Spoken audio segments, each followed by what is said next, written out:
Hey, Frank, talk your thoughts on AD starting the game, clearly struggling movement-wise, and what you were seeing was how's that played out in the first quarter? Yeah, I mean, obviously he's a warrior. You know, he tried to get out there and play through what was going to be. We knew it was going to be difficult for him to be able to move. You know, he did everything he could from a treatment standpoint to loosen it up, and you know, was hoping that some in-game adrenaline would also help with it. But certainly wasn't moving well at all to start the game, and then went down. Grabbing it at that one point early in the first. Phoenix obviously got off to that big lead. Frank, how much of that did you see in terms of the personnel changes and the system changes you had to make without AD? And how did you deal with that throughout the rest of the quarter? Well, yeah, I mean, credit to Suns, right? I mean, they came out and made, I think, their first 7 threes or 6 out of 7 threes or something like that. Crowder made 3. Booker was red hot to start the game. And obviously it just put us in a deficit, and it was too much for us to overcome. Alga? Frank, what do you think? When do you think the team turned it on a little bit in the second half? What sparked it, do you think, and how much of it was with that had to do with that small lineup that you went to with LeBron at center? Yeah, well, I think that's the lineup that turned it around. I think we started a little bit with Mark. We just had to find a way to shut Booker's water off. I mean, the guy was just red hot, and we tried to take the ball out of his hands in every way that we're capable of, and we were prepared with a lot of different double teams, and to do that, the best lineup out there is a small lineup where five smalls can basically rotate, or Keith or Bron at the 5 can double and then full rotate around the horn, and we were able to generate some defensive stops, get us out on a break, and then there's offensive spacing benefit to that lineup as well. Had our best quarter in that third on both sides of the ball, but obviously we just fell short. And Morky? Frank, I guess kind of a bigger picture question. Now that you're here, and kind of feels like the end of a journey that started 2+ years ago, when you got hired. What was the message, I guess, to your group after you've been on this crazy road together and now can actually step back and exhale? Yeah, just, I mean, I don't want to divulge too much of what I said to our guys, but, basically that I'm proud of them. We've been through a lot.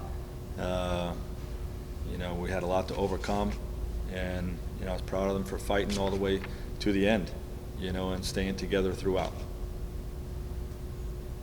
Laurel? Frank, as you reflect on this season over the coming months, are there things that you feel like could have been done differently, or is this just a result of bad luck and bad timing on injuries and things that were kind of beyond your control? Well, I just think the whole thing was a challenge, to play all the way into October and then to start the season as quickly as we did. It was just going to be an uphill battle. None of our guys were prepared, for training camp, and we tried to grind through it, and get our legs under us and get them conditioned the right way. We made moves. The front office made moves. We tried to manage and navigate through injuries as a coaching staff. Just trying to strike that right balance of keeping guys in there and building them up the right way, and ultimately the injuries that we faced were just too much, with AD and Bron being out for as long as they were, and trying to strike that cohesiveness against a great team, quite frankly. The Phoenix Suns, second best record in the NBA for a reason. This is a matchup. If we're whole, it should probably take place in the conference finals. But obviously, the regular season was what it was with injuries, and we slipped. So, we have to take it in the first round, and I would like to see what our group could have done against this team if we were at full strength, but we weren't, and that's sports, and we just got to do the best we can, make the best of it. And like I said, I was proud of how our guys fought through the injuries. David Bennett? Hey Frank, considering the championship credo of this organization and the back-to-back role of this specific group, did you feel like you had a group, if things went the right way, would have been capable of reaching your goal? And what, outside of talking about the decisions that Rob has to make on that, what do you think has to happen to get back to that mountaintop next year? Well, what happens next and what I think needs to happen next will all be discussed over the coming weeks. But I do think we had a group that could repeat this year had not been for the injuries. We were 21-6 when Anthony Davis goes down, and then Braun goes down shortly after that. It sort of, it basically derailed our run, and we did everything we can to fight through that, but ultimately it wasn't enough. Got time for one last question, Rashad Neal. Hey, Coach.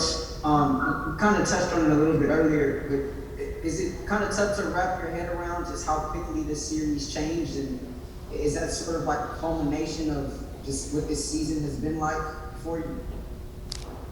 Yeah, that's the playoffs. Playoffs change in a heartbeat. Momentum changes overnight with one game, with one shot, one possession, one injury. And, that's